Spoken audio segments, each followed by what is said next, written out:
This is the Sauna Mini by Plunge. It is over $10,000. Today I'm gonna test all of their claims to see if this thing is actually worth your money. It is a great small at-home sauna, and I was a little bit surprised from the things that we learned while testing it. Now the first thing we're gonna test is the exterior and interior dimensions. Does this thing actually fit in your space? And do you, as a person, actually fit inside of the sauna? We're here at my friend's Lauren's house here in New York City. This is an apartment, which is freaking insane. She has the Sauna Mini by Plunge inside of her living room. This is a small 2-person sauna. You can maybe fit 3 people if you want to squeeze them in. And I want to show you how tall is it in comparison to my body as someone who's approximately 6 feet and has about a 6-foot wingspan, actually a little bit bigger. And then how deep is it? How wide does it go?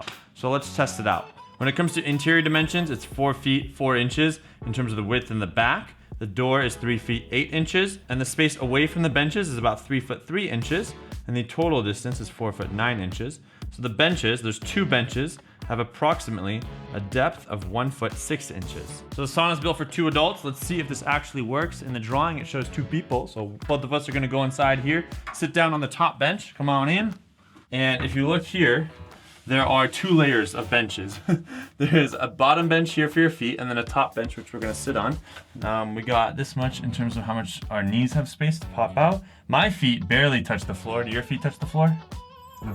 Lower bench? Yeah. Yeah, they do. Yeah, my feet are kind of almost hovering. It's pretty high distance from the top bench to the bottom bench. And then when I lean back, are you able? Yep, I've got a little bit of space to the ceiling right here. How much space do you have? A little bit. A little bit. So even for my long torso, this fits perfectly. And in terms of putting my shoulder up against the wall, my shoulder's up against this wall, and then this is how much space we have between our shoulders. I have very wide shoulders. Zach is probably standard size, decently wide shoulders. So there's still a little bit of space between us, a little gap between our legs. We can, do the man spray. What's it called? Spread. We can do the man spread here and relax our legs, so that's good too. So there's definitely space for the 2 of us in here. That's a good test right there. It fits 2 people. If you really wanted to, you could have a 3rd person standing right here. Maybe you have a 3rd wheel who wants to hang out with you too, so that works. So from an inside interior perspective, I actually like the sauna than this Plunge standard that I have because the roof is just a little bit taller. Maybe the bench is a little bit lower in terms of where they installed it. Woo, it's hot. All right, let's talk about the exterior, the wood, and the build quality. If you do plan to buy one, click the link in the description. Use discount code Shervin for up to $150 off. That link helps support the channel so we can keep making videos like this. And if you don't want to support the channel, just go to plunge.com. Now, when it comes to the setup process, they claim it takes 2 hours with 2 people. When I installed my Plunge Sauna Standard, it took us 2 hours with 6 people. We're a little chaotic. I do think I would estimate a bit more time because you do have to unbox the pallet. There's a lot more steps, and it's nice to have 4 people, I think, ideally to help you. But if you know how to do it, you can get it done efficiently. And the next piece is the wood. They're using premium cedar. So if I come over here and smell it, it smells really nice. When you go inside the sauna too, you can feel the premium cedar smell. Like, it smells really nice. It is untreated, so if you leave this outside, this is indoors. Mine is outdoors. The wood will start to show signs of aging and absorbing, the world and the environment. It holds up really well, but the color might change over time. And if you want to treat it, you can, but it is untreated. When it comes to the thickness of the wood, because that impacts insulation, how much heat loss comes out, I found it to be pretty good. The only issue with heat loss is if you have gaps around the door or any other, if you leave the vents open, you're gonna have some heat loss as well. But the glass door in this one is a bit upgraded, which I noticed. They do have these little wooden lips around the edges of the glass to help prevent heat loss around the edges. That I really like. I think that's a small and extremely valuable add, because now the glass touches this part and we know that there's gonna be a lot less heat loss. The biggest heat loss is gonna happen when you open and close the door. So if we open this door, you can see how thick the glass is. If you look right here, it's about 1/2 inch thick, so pretty thick. But this opens up the entire sauna, which can cause a ton of heat loss, but also ventilation, so all the stale air will come out. It's a pro-con of having a large door, and you're gonna get stunning views when you're sitting inside of it. I just wanna show you the full exterior of the sauna. This is the side panel right here with a little vent on the side, and then we can see the front with the massive glass door, a little bit of wood trim on the bottom. The bottom does have a little bit of space right there. We have that top hinge, a place for a little iPad. You can follow me on all the socials at Shervin Shares. And the handle here, which is pretty big. We've got the Hume Wi-Fi heater. As you can see, it's currently connected to Wi-Fi, so you can remotely control it. It is heating, that is what that symbol means. And then on the side here, which is a bit hard to see, You can see the entire right side of the sauna with a little vent right here that you can open and close. But that's all that's on this side. And oh, I just hit that thing. And then on the top, we have that waterproof roof. So if you do put this outside, it is slanted and the waterproof roof can just run water down, which makes it nice to protect it from the external elements. And then we do have this slant. So it is right up against the wall. And as you go down, it gets bigger and bigger. And in the very back, we have the outlet, which is right over there, that outlet to plug it in. And there's nothing else on the back side other than that outlet opening and then the base. That is the full exterior of the Sauna Mini. Now I'm gonna show you the interior of the sauna, give you a little tour. We'll do some tests of the heating. So let's get changed, ready? Okay, ready to go inside the sauna. Got my sauna hat to protect my hair, and it just makes it a little bit easier because your head is not gonna get as hot. I got a towel to sit on to protect the wood. Let's go inside. So once I'm in, I'm one person, about 6 feet, 205 pounds, maybe less. I've got a nice Plunge towel, thank you Plunge. So if 2 people are sitting, this is my favorite move, is put a towel down. And Americans, please do not wear your socks, your shoes into the sauna.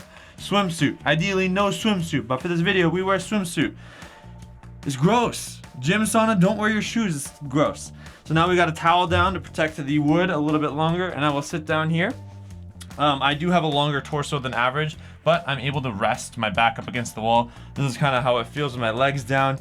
If I kind of like let my legs hang, they barely touch the bench a little bit. The benches are a bit farther apart than the other sauna that I have. Now, if I want to, I can also sit in the middle as one person. I can relax, I can put my arms out wide.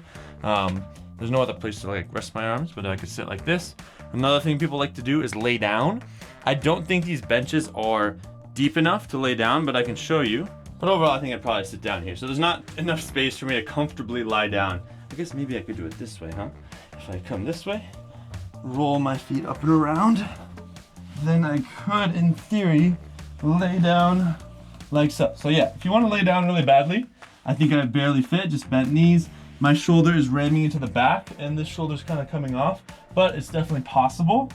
You're gonna get a lot hotter air up there, and this is nice just to relax. It works, but it's not ideal. I can feel my shoulder kind of falling off. Now, as a tour of the interior, we've got the 2 benches, which they can fold up, right? We can fold these benches up if you just wanna stand in here or do any other kind of standing exercises. The XL, you could do yoga if you really wanted to, but this one's a bit smaller. We have 2 knobs here to turn on lights. Looks like in this sauna, the fan doesn't work, neither does the light, but these knobs are wooden knobs, so they're not gonna burn your hands. And then there's another vent opening right here. Boom. Then that opens up the vent here to just help cold air in, because having circulation is important. We'll talk about ventilation very soon enough. So I'm gonna close that vent, and I'm gonna close this vent. So we'll close the vents just to maximize heat and CO2 levels, because I wanna see what happens when 2 people are sitting inside this and how high the CO2 levels will get. So we'll test that after we test some of the heat stuff. Now, what other features are on the interior? We have the thermometer, which is up here. If you look at the outside, it says 186 degrees Fahrenheit, and that is actually where this thermometer is. So it's 186 right here. As you start to go down more and more, it gets cooler and cooler. I can feel it. If I bring my hand right here, the air just feels much, much colder down here. It's actually very cold. And then if I bring my hand up here, it gets much, much warmer. Because this does have a slanted back, I can relax, which is nice. I like that, but it also means it has a slanted top too. So the hot air, the hottest air is going to be right up here in the front, and then it's going to get progressively a little bit cooler here, and the temperature is going to drastically drop as you go down, down, down, down. So my toes do feel a little bit cold. There is something called the first law of Loyoli, I think it is. It's a Finnish thing. Please correct me if I'm wrong, but that means in a sauna, ideally you want your feet at the top of the stones. Now, there's not a lot of saunas where that is true. I think in this scenario, ideally your feet would want to be up here. So that way you're heating your entire body. So it's not ideal that your feet aren't at the top, but the heater is pretty tall. It's a Hume, I think 3.5 or 4 watt heater. So it's not going to consume as much power as some of the other Hume heaters, but it's pretty strong. It's the only brand in North America that can heat the saunas up to 230 degrees Fahrenheit, which is extremely high. It's very hot. And knowing that research just states you only need 180 degrees Fahrenheit. You don't need to go that high, but it's nice to know that I can push it that high, especially when people are going in and out, the doors opening, the temperature is gonna drop a lot more. The Hume drop heater, so this is a drop, has a very large stone capacity. I think this one holds 132 pounds of stones. Supposedly that's really good because the thermal mass helps like mellow the heat, is what I read online. And from my experience with the Plunge Standard, and it looks like from this one, it takes approximately about 2 hours to get relatively hot above the 180, 190 mark. The more that you open and close the door, the more likely it is the temperatures are going to drop. So there's a knee guard. There's a heater right here. Because the sauna is small and the heater is so close, you could potentially hit it and you could burn yourself. I've had friends burn themselves on my heater because they're not paying attention. But here it's even higher risk. So there is a knee guard right here that creates a decent amount of gap from the actual heater, and this is all wood. So because I'm sitting right now, if I sit with my butt up against all the way in the back, I do have a little bit of space right here with the knee guard, and then there's about that same amount. But let's say I lean forward to get off, I could potentially hit the heater. So right now I do have that space, which is nice. Thermal gun test. All right, we're gonna aim it and see what temperatures we get. So I'm gonna do the bottom bench first. We're gonna get 94 degrees. The top bench right above it is 109. If we go to the very tippy top of the back, we get 118. The ceiling up there, 120.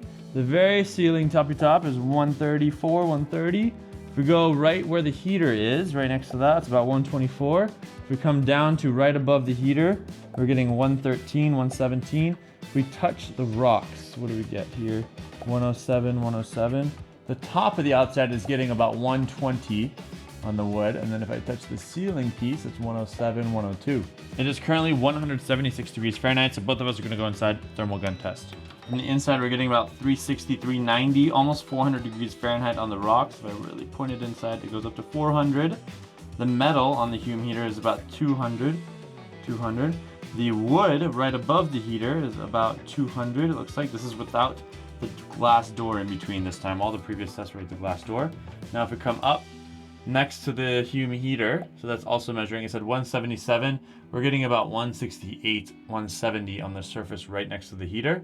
The ceiling here, which is showing about 200 degrees Fahrenheit. The ceiling on this side, the highest point of the ceiling. Ceiling on this side is showing 160-ish Fahrenheit, so about 40 degrees lower than the highest point of the other side of the ceiling. Now on the backrest, as we come down, it's showing 160, 155. We're dropping 130, 127, as low as 126 by the waist. Top bench is showing 130, and the bottom bench is showing 102. So about 30 degrees Fahrenheit difference, maybe 25 from the benches.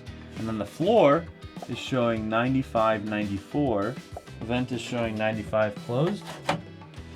And the vent is showing 87 open.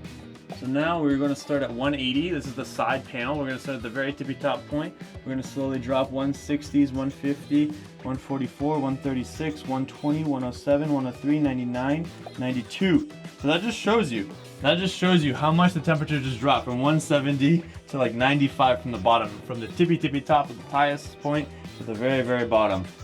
That's how much the heat can change from the sauna on the top to the bottom. So now we're gonna do a CO2 test to see how much the CO2 levels are inside. It's currently 1,000 ppm indoor in this apartment, 23.6 degrees Celsius, 48% humidity, 23.5 degrees Celsius to Fahrenheit, 74.3 degrees Fahrenheit. I will take this, I'll put it on the lower level so it doesn't melt, and let's see how high the CO2 levels get with 2 people inside of it for about 10 minutes. I've been in here about 3 minutes and it's already increased to about 1,200 ppm, maybe 1,300 ppm.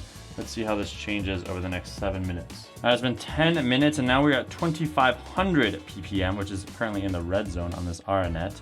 So the CO2 levels have drastically increased, and that's where the importance of ventilation is key. I can't get the fans to turn on, but you do want to open the vent. You do want air to come in and out, because if the ppm levels are high, you can feel fatigued, dizzy, lightheaded. It's just not good. For being productive, you don't want your workspace to be this high. And you also, it just refreshed to 2,800, so it's definitely still increasing. You don't want, and especially a smaller sauna, there's gonna be less air, and with 2 people, and if you have 3 people, you're gonna be breathing a lot of recycled air. So it's very critical to have ventilation open and getting the air going in and out. I wish we could turn the fans on, because that would be really critical to test to see, is it able to keep the ppm low enough where we just can feel good while we're in the sauna. Now, if you do plan to buy the Sauna Mini, make sure to click the link in my description because that helps support the channel. If you don't want to support the channel, just go to plunge.com. There's also a discount code Shervin, that'll save you money on almost every Plunge product out there. And top secret, but for all of November, Plunge is having a 15% off every single product on their website, so make sure to get that deal before the end of November. Now I'm going to put my clothes back on and we'll talk about power and electrical. So there are some hefty power and electrical requirements. You can't just plug this into your standard 120 volt outlets that you might see in the wall. Some of those infrared saunas, it does work with that. But with any of the Plunge saunas, the Mini, and depending on the size, they're gonna have different outlets and different power requirements. So this one uses one of these hefty cables right here. This is a 220 to 240 volt cable. So this is kind of what your washer dryer might use. Some like large appliances, electrical cars use the same type of cable and system. This one only requires 20 amps, whereas the Sauna Standard is 30 amps, and I believe the Sauna XL is 50 amps, and that's all based on the heater that's installed in there. And you'll need a NEMA L14-20 outlet. So Lauren luckily has a washer dryer in unit, as you can see right here, and she's plugged it into her washer dryer outlet here. She can't use her washer dryer because of that, but it will go inside of this outlet. That's the NEMA outlet, and then you will need a NEMA L14-20P to L14-20R cable, and that just means kind of the male to female ends of it. And what I did at my house is I think we got a splitter, so that way my washer dryer is always plugged in because the cable is hard to access, and I got a converter that converts the type of cable to the type of cable that I need for this because the plugs were slightly different. But the minimum amps on mine I know is 30 amps, so that was a good sign. It supports it, but I can only run one at a time. I did just buy a heavy duty kind of like RV cable off Amazon, and that was enough. The electrical is pre-wired, so you don't have to worry about getting an electrician. As long as you have the port, which you might need an electrician to install this port, you will be able to power this up as soon as it arrives. It's gonna have a ground fault circuit interpreter, which means if there's any kind of earth leakage fault protection, it could cause your breaker to trip, and that could shut the sauna off. And because this is a sauna with humidity, potential moisture, it could trip. I've personally never had that issue. Mine's outside, it rains, and my sauna is wet on the inside, and it works. I've never had the breaker trip, but it is not recommended by Hume to do that, but you still can. It's just not recommended. And that's kind of one of the potential downsides of the Plunge sauna. So this cable is plugged into the washer dryer outlet and now comes behind this couch, and it goes to be plugged in to the very back of the sauna. The Plunge Standard and XL have it on the side, but the Plunge Mini has it right there on the back. So we'll get you a close-up shot so you can see what it looks like. You just lift up the cover and then you will plug it right in. These are hefty cables. When I do plug this in, I like to turn the circuit breaker off for the specific outlet. But it's right in the back, so you do have to have some space, which the slant provides some space so you can easily plug it in. Now, Plunge offers an app where you can see there's different kinds of challenges, activities. You can track your sessions if you'd like for cold and sauna. The challenges right here, a whole bunch of stuff that makes it fun and adds a gamification. And then you have all your devices. So I have the Standard, I have the Pro, and I have the sauna. If I want to control the sauna, I can set up a schedule where it turns on every day at a certain time to a certain temperature. That you can all preset. There's maintenance where I can see, oh, how do I replace the stones and other things to clean it up, because that's also important. And then lastly, supplies. If you need to order replacements or certain accessories that go with your sauna, you can do that easily within the app. I think the biggest value for me is being able to turn the sauna on and off from anywhere in the world using the Plunge app. Cleaning and maintenance. So a big part of having the sauna is you got to clean it and maintain it. I think going to a gym sauna is really convenient because you don't have to deal with that stuff. But once you get your own, this is something people do not think about. The first one is the stones. Those over time will start to crumble. I think it takes a pretty long amount of time, but you will have to replace the stones. Could be like a couple years. And then the next piece is cleaning it. So you are sweating in the sauna. Sweat is erosive, especially with all the stuff that's in your sweat. A big thing that I think is really important is sitting on towels. That's one. So maybe it's wrapping a towel around your waist, or what I prefer to do is put a towel across the entire bench, so that way you're not damaging the bench, and then I just wash that towel afterwards. And then two is you will sweat most likely on the floor. Water will drip. If you're pouring water on the stones, that water will pour on the bottom, and you want to keep the bottom clean. Hair, water, moisture, and everything gets on the bottom of the sauna. One thing I noticed with this version is there is no kind of drain. There's no easy way to be able to hose it down and clean it up. You will have to kind of manually wipe it. Most likely in this one, it's the water is just gonna kind of seep through the cracks, I think, here. So ideally you would have a sauna that has slightly slanted floor where the water can easily drain, so you can hose it down, rinse it out, especially if it's outdoors. Indoors, it's gonna be a bit harder to clean this one. And lastly is the cooling down after heating. So what I like to do is once you turn it off, make sure all the vents are open so that way all of the heat can evaporate. You don't want the heat to just stay in the sauna for a long period of time. You want it to cool down effectively. And wherever you're putting it, if it's indoors, it's gonna take a bit longer to cool down. It might heat up your indoor space as well, so just keep that in mind. If it's outdoors, depending on the outdoor temperature, that's how quickly it might heat down. But if you open up the vents, maybe even leave the doors open, it'll cool down much faster. Price and shipping. So this Sauna Mini starts at $10,490, but you might be able to get a discount with discount code Shervin, or click the affiliate link in the description. Help support the channel.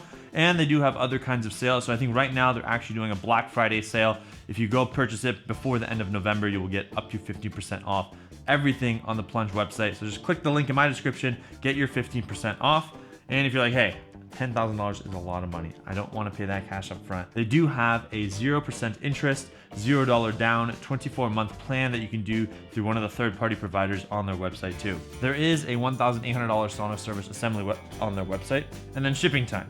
Be patient. I think this is something that a lot of people have talked about. When you order this, they say that it'll take about 8 business days to ship after you've ordered it, if the website says in stock. So that's one thing to keep in mind. Second is that it's a freight. It's a massive thing. It's going to come in a big pallet, like a big wooden box through freight, FedEx, I think it is.